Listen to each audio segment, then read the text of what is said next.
अध्याय 15 के प्रश्नावली 5 का 5वां प्रश्न है, आकृति में दिखाइए हरित गृह जिसे हम ग्रीन हाउस के ऊपर सिरे के दोनों भाग अर्धवृत्ताकार है। इन्हें इस ग्रीन हाउस को कपड़े से ढककर बनाया गया है। इनमें 1.2 मीटर गुड़ी 0.5 मीटर साइज का एक लकड़ी का दरवाजा है। हरित गृह को पूर्ण रूप से ढकने में लगने वाले कुल कपड़े का क्षेत्रफल ज्ञात कीजिए कह रहा है। ठीक है, और नीचे में देखो आपको एक चित्र दिखाई दे रहा है। तो ये चित्र जो है एक पंडाल जैसा आपको दिखाई दे रहा है। ठीक है, आगे में क्या है, दरवाजा है। दरवाजे का साइज प्रश्न में बता दिया है, कितना बताया, 1.2 मीटर गुड़ी 0.5 मीटर का दरवाजा कह रहा है। अब इस प्रश्न में बाकी चीज दिया हुआ है। देखो, ऊंचाई है 2.5 मीटर, चौड़ाई है 3 मीटर और लंबाई है 5 मीटर। ठीक है, ये दिया हुआ है इस प्रश्न में, बिल्कुल। फिर ऊपर की ओर देखते हैं तो पंडाल के ऊपरी हिस्से को देखो तो आपको अर्धवृत्त दिखाई दे रहा होगा, है ना। तो अर्धवृत्त है। अब अर्धवृत्त एक ही तो नहीं होगा, पीछे हिस्सा में भी होगा, पीछे हिस्से को हम नहीं देख सकते। तो इस प्रश्न में 2 अर्धवृत्त है ना, आगे में है और पीछे जो है हमें दिखाई नहीं दे रहा है। ठीक है, और इसके बाद ध्यान से देखने पर हमें ये भी दिखाई दे रहा है कि इसमें एक बेलन जैसी आकृति भी है। ऊपरी हिस्सा जो है वो बेलन जैसा है, जो आधा बेलन है। ठीक है, बेलन को हम बीचों बीच काट देंगे तो आधा दिखाई देगा ना, तो आधा बेलन भी इसमें आपको दिखाई दे रहा है। तो चलो, जो चीज दिया है उसको हम यहाँ पे लिख लेते हैं और पहले मैं यहाँ पे चित्र बना लेता हूँ। ठीक है, जिससे मैं आपको और अच्छे से समझा पाऊँ। तो पहले मैं चित्र बना लेता हूँ। चित्र जो है वो कुछ इस प्रकार से है। ये हिस्सा डॉट डॉट डॉट था, है ना, और ये पूरा हिस्सा था ये इस प्रकार से, ये भी डॉट डॉट डॉट था। चलो कोई बात नहीं, और ये हो गया ऐसा और ये हो गया ऐसा। ठीक है, उसके बाद वृत्त जैसी आकृति थी, है ना, तो ये अर्धवृत्त, ये कुछ इस प्रकार से हम वो अर्धवृत्त बना देते हैं। ठीक है, ये अर्धवृत्त है और ये वाला हिस्सा भी क्या है, पीछे वाला हिस्सा वृत्त जैसा है, जो बेलन, आधा बेलन की तरह इस तरीके से आया हुआ है। ठीक है, इस प्रकार से इसकी ऊंचाई कितना दिया हुआ है, 2.5 मीटर है। ठीक है, और ये जो है ये 3 मीटर दिया हुआ है चौड़ाई, और इसकी लंबाई जो है वो 5 मीटर दिया हुआ है। ठीक है, मीटर में इस प्रकार से। तो ध्यान देना, देखो जब हम प्रश्न को हल करेंगे तो हमारे पास कुछ और मान होने चाहिए, है ना। तो देखो ये अर्धवृत्त है, तो इसकी त्रिज्या आपके पास है कि नहीं, बिल्कुल हमारे पास त्रिज्या नहीं है, नहीं है ना त्रिज्या। तो हम त्रिज्या कैसे निकालेंगे, पहले तो हमें त्रिज्या निकालना है ना। तो पहले हमें व्यास देखना पड़ेगा। देखो अगर ये 3 मीटर है तो ये ऊपर वाला हिस्सा भी क्या होगा, 3 मीटर ही होगा। तो 3 मीटर क्या आ गया इसका व्यास। तो व्यास का आधा क्या होता है, त्रिज्या। तो त्रिज्या आर का मान कितना आ गया, 1.5 मीटर आ गया। समझ में आया त्रिज्या कैसे निकालोगे।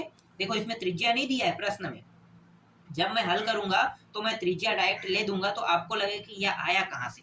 तो ध्यान देना, जब ये नीचे वाला देखो, ये जो चौड़ाई है 3 मीटर है, तो ऊपर वाला हिस्सा भी तो सेम है ना, तो वो भी क्या होगा 3 मीटर। और ये जो आधा वृत्त है वो इसी से तो बना है ना, किससे बना है, ये चौड़ाई वाले हिस्से से ही तो बना है। तो चौड़ाई वाले हिस्से से बना है तो इसका व्यास क्या कहलाएगा, 3 मीटर। और व्यास का आधा क्या होता है, त्रिज्या। तो त्रिज्या कितना होगा, 3 का आधा 1.5, तो त्रिज्या आ गया यहाँ पे 1.5। ठीक है, अब बेलन की लंबाई देख लेते हैं। ठीक है, बेलन की लंबाई मतलब यहाँ से लेके यहाँ तक की लंबाई अगर देखें तो कितना होगा, ये 5 मीटर होगा। क्यों, क्योंकि देखो ना ये वाला हिस्सा यहाँ तक गया, तो मतलब ये वाला हिस्सा यहीं तक तो जाएगा ना। तो अगर ये 5 मीटर है तो ये वाला भी रेखा 5 मीटर, ये वाला 5 मीटर, तो ये वाला ऊपर वाला हिस्सा भी 5 मीटर रहेगा। तो बेलन की जो लंबाई है वो भी क्या होगा, 5 मीटर, जिसे हम बेलन की लंबाई को हम क्या कहते हैं, ऊंचाई ही बोलते हैं ना, जिसे हम एच से ही दर्शाते हैं। ठीक है, तो ये बेलन की ऊंचाई का हो या बेलन की लंबाई का हो, दोनों एक ही होता है, 5 मीटर ही रहेगा। समझ में आया। अब हमारे पास सारे मान आ गए, अब हम हल कर सकते हैं। चलो अब हल करते हैं। ठीक है, तो यहाँ पे सबसे पहले मैं हल करने वाला हूँ वृत्त को, ठीक है, अर्धवृत्त को। तो यहाँ पे हम लिख लेते हैं ग्रीन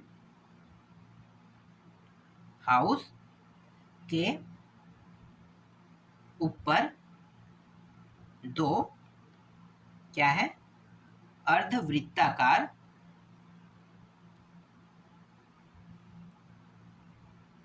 क्षेत्र का क्षेत्रफल पहले निकालेंगे, है ना। तो 2 है, बिल्कुल, एक ये और एक हिस्सा में दिखाई नहीं रहा है, तो 2 हिस्सा है, तो 2। ठीक है, अर्धवृत्त और वृत्त का क्षेत्रफल क्या होता है, पाई आर स्क्वायर, यही होता है। अब आधा वृत्त है, इसका मतलब क्या है, आधा वृत्त मतलब 2 से जब हम किसी को भाग कर देंगे तो वो आधा बन जाता है ना, तो अर्धवृत्त यही होगा, बिल्कुल। और कितने अर्धवृत्त है, 2। ठीक है, 2 अर्धवृत्त, और ये 2 और 2 क्या हो जाएगा, कट जाएगा, तो यहाँ पे बचेगा पाई आर स्क्वायर। पाई का मान कितना होता है, 22/7, आर का मान कितना होगा, 1.5, और इसका वर्ग। तो ये हो गया 22/7 गुणित 1.5 को 2 बार गुणा करेंगे तो 2.5 होगा, है ना। तो इस तरीके से 2.5 आ गया। फिर 22 और 2.5 का गुणा करेंगे, कितना आएगा, 55, और 55/7, 7 को भाग कर दो तो 7.07 मीटर स्क्वायर हमें अर्धवृत्ताकार क्षेत्र का क्षेत्रफल प्राप्त होगा। ठीक है, तो दोनों वृत्त, जो दोनों आधा वृत्त है ना, उसका जो क्षेत्रफल हमें कितना प्राप्त हुआ, 7.07 मीटर स्क्वायर प्राप्त हुआ। ठीक है, ये प्राप्त हो गया, देखो ये और ये प्राप्त हो गया। अब हम क्या करेंगे, अब इस बेलन का निकाल लेते हैं। ठीक है,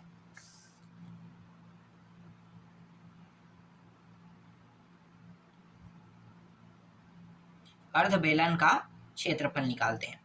तो पूरे बेलन का क्षेत्रफल क्या होता है, 2 पाई आर एच, यही होता है।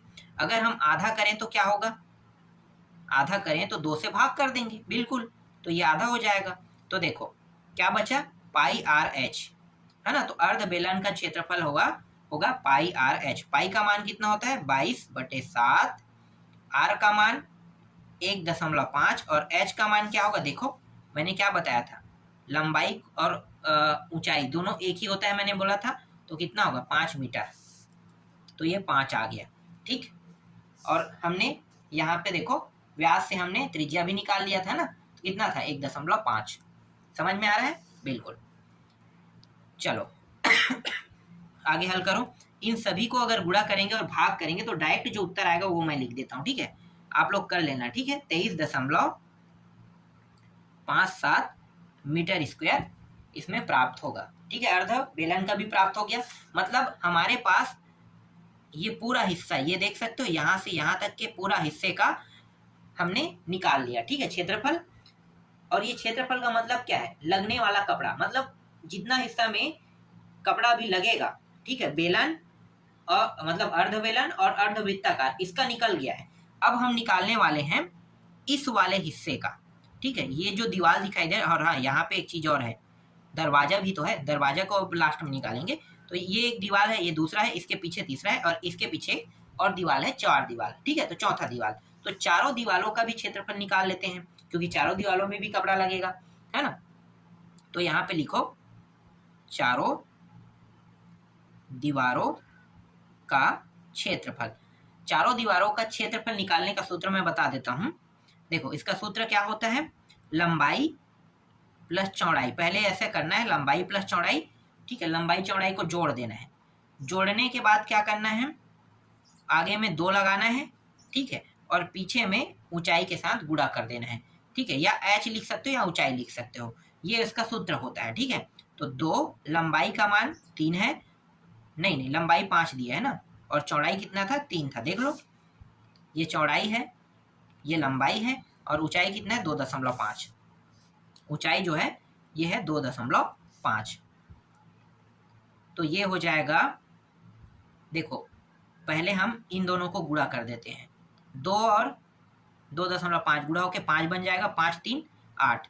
तो ये 5 गुणा 8 कुल कितना होगा, 8 पंचे 40। तो 40 मीटर स्क्वायर चारों दीवारों का क्षेत्रफल हमें प्राप्त हुआ। ठीक है, ठीक। अब मैं क्या निकालने वाला हूं, अब मैं देखो क्या है भाई, यहाँ पे जो बचा है वो ये जो है, ये क्या है, ये दरवाजा है। और दरवाजे में हम कभी भी कपड़ा नहीं लगाते हैं। दरवाजे में कपड़ा लगाएंगे क्या, नहीं लगाएंगे ना। दरवाजा के कपड़े को क्या करेंगे, घटाएंगे। ठीक है, तो दरवाजा में कपड़ा नहीं लगाएंगे, तो दरवाजा के कपड़े को क्या करेंगे, निकाल लेते हैं। ठीक है, तो दरवाजे को कपड़ा क्या कहेंगे, दरवाजे के साइज को निकालेंगे ना। तो दरवाजे दरवाजे का क्षेत्रफल।